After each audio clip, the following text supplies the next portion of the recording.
was extremely concerned for her. I was concerned because the media establishment were hounding her, but we're her number one protectors, and I was concerned for her.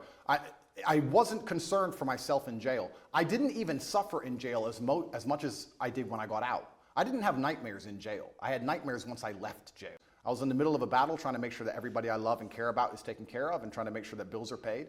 Please understand, the day I was arrested, which is a year ago, every single bank account that I have was frozen.